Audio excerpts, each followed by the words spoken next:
সূত্রের খবর, শুভেন্দুকে শুভেচ্ছা জানানো তো বটেই, হাসিনার সঙ্গে নাকি ফোনেও কথা হয়েছে নতুন মুখ্যমন্ত্রীর। শেখ হাসিনার ভারতে আশ্রয় নিয়ে একবারও মুখ খোলেননি কোনো কেন্দ্রীয় নেতা। একই সঙ্গে আওয়ামী লীগের প্রতি পাল্লা ভারী শুভেন্দুর। শেখ হাসিনার পাল্টা শুভেচ্ছা বার্তা। আর বিজেপির বঙ্গজয়। তৃণমূলের সংখ্যালঘু তোষণ, দুর্নীতি চিরতরে মুছে গিয়ে সোনার বাংলা গড়ার ডাক দিয়েছে বিজেপি সরকার। এবার এইসব বিষয়ই মাথা ব্যথা বাড়াচ্ছে জামাত, বিএনপি, এনসিপির। যদি সত্যিই ওপার বাংলা থেকে অনুপ্রবেশকারীদের বিজেপি সরকার খুঁজে খুঁজে তাড়ানোর কাজ শুরু করে, তাহলে তা কিভাবে মোকাবিলা করবে বাংলাদেশ প্রশাসন? এখনো পর্যন্ত বিএনপি শুভেচ্ছা বার্তা পাঠায়নি বাংলার বিজেপি সরকারকে। তারেক রহমানের পক্ষে এটিও আরেকটি অস্বস্তির কারণ। আর কয়েক মাস পরে যদি সত্যিই শেখ হাসিনা প্রত্যাবর্তন করেন, তাহলে কি করবে বিরোধীরা? আমাদের নতুন পেজ সাবস্ক্রাইব করুন আরও বাংলাদেশের খবর পেতে।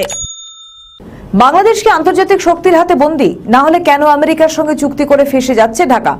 সূত্রের খবর, 2025 সালে ট্রাম্প প্রশাসন যুক্তরাষ্ট্র বাংলাদেশি পণ্যে 37% পাল্টা শুল্ক আরোপ করে। যুক্তরাষ্ট্র বাংলাদেশের সবথেকে বড় রপ্তানি গন্তব্য এবং সবথেকে বড় রেমিট্যান্সের উৎস। তাই এই সিদ্ধান্ত একদিকে ব্যবসায়ী মহল ও অন্যদিকে অন্তর্বর্তী সরকারের জন্য গভীর উদ্বেগের কারণ হয়ে দাঁড়ায়। এমনিতেই রানা প্লাজা ট্র্যাজেডির পর থেকে বাংলাদেশ জিএসপি সুবিধা হারিয়েছে। ফলে প্রধান রপ্তানি পণ্য তৈরি পোশাকে আমাদের নতুন পেজ সাবস্ক্রাইব করুন আরও বাংলাদেশের খবর পেতে। ইতিমধ্যেই 17% শুল্ক দিতে হচ্ছিল। বাংলাদেশে বাণিজ্য ঘাটতির ছবিটা আরো জটিল। যুক্তরাষ্ট্র বাংলাদেশ থেকে প্রায় $8 বিলিয়ন পণ্য কেনে, বাংলাদেশ কেনে মাত্র $2 বিলিয়ন। ঘাটতি $6 বিলিয়ন বা তার থেকে বেশি। এই ঘাটতি কমাতে যুক্তরাষ্ট্রের চাপ এবং যুক্তরাষ্ট্রের পণ্য আমদানিতে বাংলাদেশের অর্থহীন উঁচু শুল্ক বা ট্যারিফ ও নন ট্যারিফ ব্যারিয়ার কাঠামো, যা কোনো পণ্যের 30 থেকে 50%।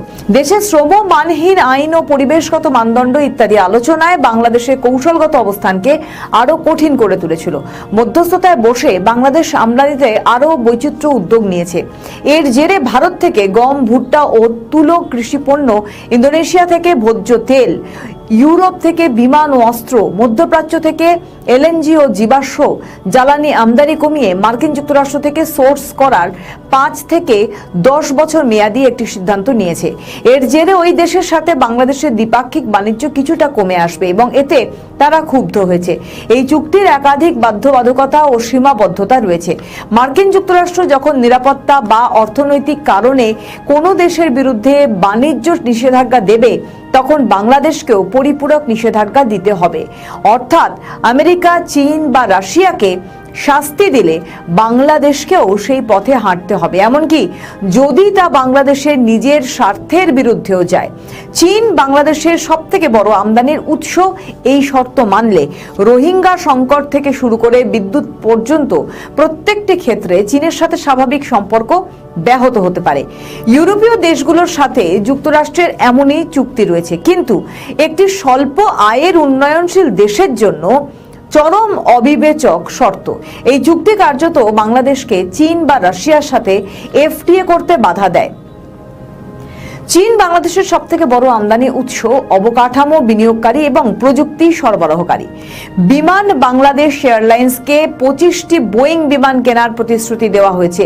ইতিমধ্যে $3.7 বিলিয়ন 14টি বোয়িং বিমান কেনার চূড়ান্ত চুক্তি সই করেছে বিমান বাংলাদেশ এয়ারলাইন্স। এটি 2031 থেকে 35 সালের মধ্যে সরবরাহ করা হবে। এতে এয়ারবাস থেকে কেনার চাপও বাড়বে, কারণ ইইউ ও বাংলাদেশের রপ্তানি গন্তব্য। এও শোনা যাচ্ছে যে বঙ্গোপসাগরে বাংলাদেশের জলসীমান্তের একাংশ নিয়ন্ত্রণ করতে পারে মার্কিন যুক্তরাষ্ট্র।